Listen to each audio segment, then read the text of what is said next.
Sa susunod na linggo, planong ihain ni Senador Ronald Bato de la Rosa ang resolusyong naglalayong ibasura na ang impeachment case laban kay Vice President Sara Duterte nang walang paglitis. Git naman ng House Prosecution Team at ng ilang senador, kailangan matuloy ang impeachment trial batay sa saligang batas. May unang balita si Bob Gonzales. June 11 magsisimula ang impeachment proceedings laban kay Vice President Sara Duterte. Pero hindi pa man nagsisimula, may kumalat na sa Senado na draft resolution na layong ibasura ang impeachment complaint nang hindi dumaraan sa paglilitis. Wala itong pirma at pangalan ng may akda. Si Senador Bato de la Rosa na kilalang kaalyado ng mga Duterte, patay mali siya nung una. Pero inamin din niya kalaunan na siya ang nasa likod ng draft resolution. Nakasaad dito na dahil hindi pwedeng tumawid sa susunod na 20th Congress ang impeachment trial ng bise at wala ng oras para talakayin ang articles of impeachment dahil pa-adjourn na sila sa June 13, dahil na rin sa timing ng pag-transmit ng Kamara sa kanila ng impeachment complaint, dapat anila ideklara ng Senado ang de facto dismissal ng impeachment case laban kay Duterte. Pero kung tatanungan, konsulta. Gas, may nakuha na po ba kayo kung ilan ng susuporta? Mamaya na pag sizable na yung number na sumuporta. Ang iba mga kasama namin may mga ibang draft. So siguro i-incorporate yun kung ano yung magagandang provision doon sa kanilang mga draft para mapaganda yung final version at magiging acceptable sa lahat. Whether or not magkakuha ako ng suporta ng majority, I am confident that I make a stand as far as this issue is concerned. Sa susunod na linggo daw niya ito balak ihain. Paglilinaw ni De La Rosa, walang kinalaman dito ang bise. Ako, kukulit ka natin sa kanya, pero sabihin mo, ako personally, mag-report sa kanya, no, that's my own initiative. Hindi galing lang sa akin. Wala siya makialam dito. Sabi ni Senate President Cheese Escudero, mere scrap of paper, unless may mag-file niyan, unless may mag-author niyan, unless pagdebatihan niyan, at unless pagbotohan niyan. nanindigan naman ng ilang senador na kailangan dinggin ng Senado ang impeachment case na mandato ng saligang batas. I'll make it very clear, ha? Walang choice ang Senado. Walang choice ang Senado. We have to carry out our constitutional duty.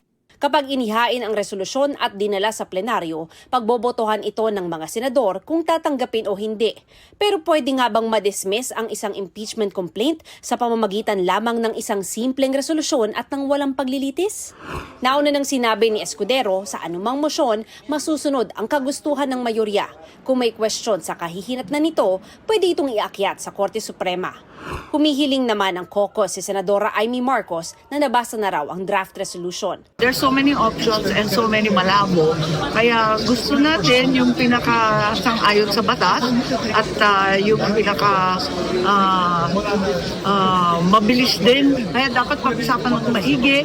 Kaya inaanyayahan ko nga si SP, magkautos na kami. At maraming nalalabuan, maraming opinions. Giit naman ng mga magsisilbing impeachment prosecutors, labag sa saligang batas ang nakasaad sa draft resolution. Well, for me, that is unconstitutional. They are violating their constitutional mandate. Under the Constitution, ang trabaho ng Senate is to hear, diba? And sa amin naman is to prosecute. So, hindi ko naiisip kung paano nila i-dismiss yan without first conducting the trial. And that is their constitutional mandate. Kung ito naman ay babaliwalain by mere resolution, tingin ko parang hindi naman maganda. They have to explain it to the people. To the senators, enough with the dribbling. You are not the spectators. You are the court. Let the trial begin and let the evidence be laid bare.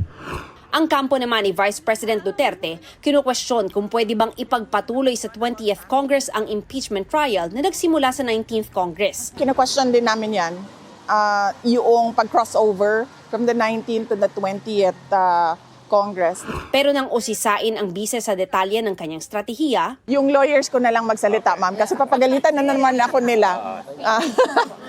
Papagalitan na naman ako noon, ma'am, ng mga lawyers ko. So, tanong natin yung lawyers. Ang pagkakaintindi ko ay madaming procedural lapses na nangyari na labag sa Constitution. ang Malacanang muling iginiit na hindi nakikialam sa proseso si Pangulong Bongbong Marcos. Sagot niya ito sa pahayag ni Kabataan Representative Raul Manuel. Bakit ba siya nagme-medal dito? Dahil ba may mga issue din siya na ayaw niyang maungkat? We give respect to Representative Manuel. And we hope that he will also give respect to the President by not making and creating such kind of intrigues. Intriga po ito. Do not be like a second-rate, trying hard copycat. Maliwanag ang gusto ng Pangulo, proseso, ayon sa batas, ayon sa konstitusyon. At gugustuhin po ba niya na ni Representative Manuel na lumabas na ang Pangulo ay nagdidikta sa Senado, at maipakitang isang rubber stamp lamang ang Senado. Hindi natin gugustuhin yon.